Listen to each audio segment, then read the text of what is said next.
कारंजा शहरात एका खासगी दस्तलेखकावर चाकू हल्ला झाल्याने त्याचा जागीच मृत्यू झाल्याची घटना कारंजा तहसील कार्यालय परिसरात 1 मार्चला दुपारी 2 वाजताच्या दरम्यान घडली. हरिश्चंद्र विलास मेश्राम वय 38 वर्ष असे मृत्यू पावलेल्या दस्तलेखकाचे नाव असून तो कारंजा तालुक्यातील मेहा येथील रहिवासी असल्याची माहिती पुढे आली आहे.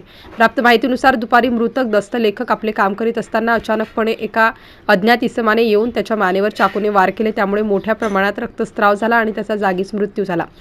स्थानिक नागरिकांनी त्वरित त्यांना कारंजा उपजिल्हा रुग्णालयात दाखल करण्यात आले, परंतु तपासणी दरम्यान वैद्यकीय अधिकाऱ्यांनी त्याला मृत घोषित केले. दरम्यान घटनेची माहिती मिळताच शहर पोलिसांनी घटनास्थळी धाव घेऊन घटनेची माहिती घेतली. दरम्यान अद्यापपर्यंत या संदर्भात पोलिसात फिर्याद दाखल करण्यात आली आहे. तर चाकू हल्ला केल्यानंतर आरोपी घटनास्थळावरून फरार झाल्याचे पोलिसांच्या वतीने सांगण्यात आले आहे. MCN न्यूज मराठीकरिता राजेश वानखडे, वाशिम.